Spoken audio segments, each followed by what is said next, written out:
یہ صحیح بخاری کی آخری کتاب ہے، کتاب التوحید والرد علی الجہمیہ، اس پوری کتاب کا یہ نام ہے، یہ جو آخری کتاب ہے، یہ اس کا باب نمبر 93 ہے۔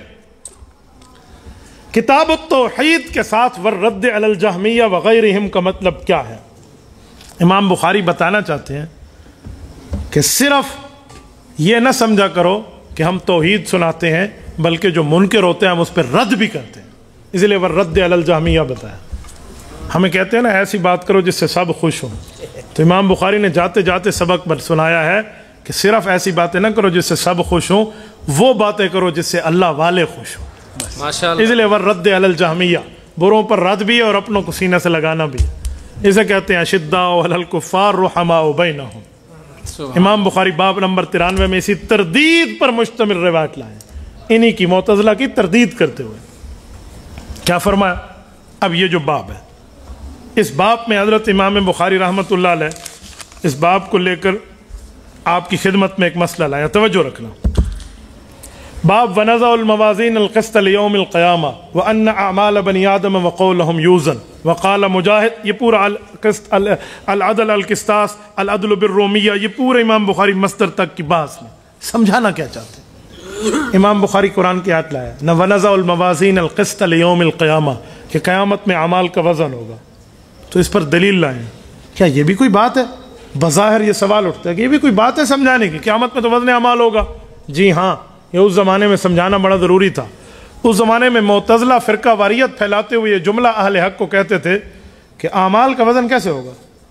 اللہ، میں نے نیکی کر لی، گالی دی، میں نے برائی کر لی، تو برائی کا کوئی وجود تھوڑی ہے کہ وہ تولا جائے گا، تولا تو اسے جاتے ہیں جس کی وجود ہونا چاہیے، تو کیسے تولے گا؟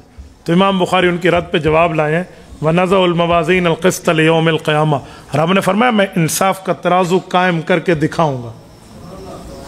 اور پھر امام بخاری وَأَنَّ أَعْمَالَ بَنِي آدم وَقَوْلَهُمْ يُوزَن، عمل اور فعل عوام کو سمجھانے کے لیے، ورنہ دونوں کا اشتراک ہے کہ جو کہو گے یا جو کرو گے، قول و فعل، ان دونوں کو تولا جائے گا۔ امام بخاری رحمہ اللہ نے پھر اس پر یہ بات سمجھائی ہے، پھر آگے حدیث لائے ہیں جس میں لفظ ہے کہ قیامت کے دن وزن اعمال میں لفظ بھاری ہو جائے گا، تو امام بخاری کا دعویٰ ثابت ہو گیا۔ لیکن عوام کو کیسے سمجھائیں کہ وزن تلے گا، اس کا بھی وزن ہوگا جس کا وجود ہی نہیں ہے؟ تو کل کوئی پوچھے نماز کا کوئی وجود تو نہیں ہے، نہ نماز کا سر ہے، نہ نماز کے پاؤں ہے، نہ نماز کا ہاتھ ہے، نہ نماز کا ناک ہے، نہ نماز کی آنکھیں، نہ نماز کا کان ہے، نہ نماز کے پیٹ ہے، تو جب نماز کا وزن نہیں ہے تلے گی کیسے؟ روزہ کیسے تلے گا بھائی؟ زکوٰۃ کی نیت کیسے تلے گی بھائی؟ حج کیسے تلے گا؟ تو سوال اٹھتا ہے، تو وزن نہ اور چیز تلے۔ امام بخاری اپنے دور میں سمجھا گئے، لیکن آپ کو اور مجھے سمجھنا بڑا آسان ہے، وہ زمانہ بہت پرانا تھا، اس زمانے میں مثالیں کچھ اور دی جاتی تھیں۔ میں پرانی مثالیں چھوڑ کے آپ کو جدید کی مثال سمجھاتا ہوں۔ آپ کے اور میرے ہاں روزانہ ایسی ایسی چیزیں تلتی ہیں جس کا وجود نہیں ہے۔ بیلنس چیک کر لو، یوں جو بیلنس ہم نے چیک کیا، یہ بیلنس تولا ہے ہم نے، اس بیلنس کا کوئی وزن ہے؟ میرے سم میں 1000 روپے کا بیلنس ہو، اس کو تولو، ایک ٹیڈی بیلنس نہ ہو، اس کو تولو، دونوں کے وزن میں فرق ہوگا؟ بولیے، ذرہ برابر بھی فرق نہیں ہے، تو پھر وزن تو نہیں ہے جو اندر 1000 روپیہ موجود ہے، تولے گا کیسے؟ یوں بھی نہیں سمجھے تو میموری کارڈ کی مثال لے لیتے۔ یہ جو میموری کارڈ ہے، مثلا 5 GB کا میموری کارڈ ہے، 10 GB کا ہے، اس میموری کارڈ میں امیجز ہیں، آڈیوز ہیں، ویڈیوز ہیں، ڈاکومنٹس ہیں، گیلری میں سب کچھ ہے، اس 5 GB میں فل ہو کارڈ، اس کو تولو، وزن لکھ لو، سب کچھ ڈیلیٹ فارمیٹ کر دو، بالکل اس کو صاف کر کے دوبارہ تولو، وزن لکھ لو، ایک جیسا ہو۔ 5 GB ڈیٹا موجود ہو، وزن اتنا، بالکل کچھ نہ ہو، پھر بھی وزن اتنا۔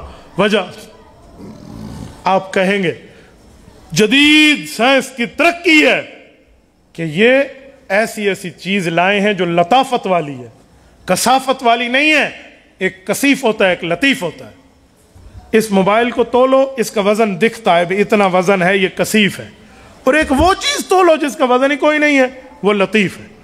تو جدید سائنس نے ترقی کی ہے، ان نے کثافت اور لطافت کا فرق ختم کرتے ہوئے ان کو بھی تولنا سکھا دیا ہے۔ مثلا بیلنس تول رہے ہیں اور اپنی میموری دیکھ رہے ہیں، یہ بھی سمجھ نہ آئے تو میں اور بتا دیتا ہوں. مولانا ہاتھ دکھا. یوں نبض چیک کرتا ہے ڈاکٹر. نبض ماشاءاللہ بخار نہیں ہے یا بخار ہے, یا تھرمامیٹر دیتا ہے 98 پہ طبیعت ہے, نہیں 101 پر ہے. یہ جو تھرمامیٹر ہے یہ فل ہو تو بھی وزن اتنا, اس میں بخار نہ بھی ہو تب بھی وزن اتنا. تلا کیسے ہے یہ بھی نہ سمجھے تو اس سے مزید, اس سے بھی آسان لاتا ہوں. آج 30 سینٹی گریڈ پر گرمی تھی, اور میں اگر آج ہی کی بات کر لوں, ہمارے سامنے اب بھی روزانہ تولنے کے حساب سے موجود ہے. یہ دیکھیں لاہور کی داؤد ریزیڈنسی کا موسم 23 سینٹی گریڈ 7:40 پہ آج شام کا. یہ لاہور کا, یہ 23 سینٹی گریڈ کہاں سے تولا ہے؟ موسم کیسے تولا گیا ہے؟ ویدر ریڈار سے. تو ویدر ریڈار میں کون سا آلہ موجود ہے کہ موسم تول دیتا ہے؟ موسم کا تو کوئی وزن ہی نہیں ہے, تو کیسے تولا؟ آپ دنیا کے کسی ایئرپورٹ پر لینڈ کریں, آپ کو فلائٹ آپریٹر بتاتا ہے ہم اس ہوائی اڈے پر اتر رہے ہیں اور یہاں کا مقامی موسم اتنے سینٹی گریڈ ہے. کیوں بتا رہے ہیں؟ وہ اوپر سے بیٹھ کے اس نے تول لیا. تو اس نے لطیف کو کیسے تولا ہے, لطیف کو کثیف کیسے بنا ہے؟ تو جدید سائنس یوں تول سکتی ہے. تو امام بخاری کا دعویٰ آج کے دور میں سمجھانا بڑا آسان ہے. وَنَضَعُ الْمَوَازِينَ الْقِسْطَ لِيَوْمِ الْقِيَامَةِ وَأَنَّ أَعْمَالَ بَنِي آدَمَ وَقَوْلُهُمْ يُوزَنُ. اللہ اعمال کو بھی اس سے بڑھ کے تول کے دکھائے گا.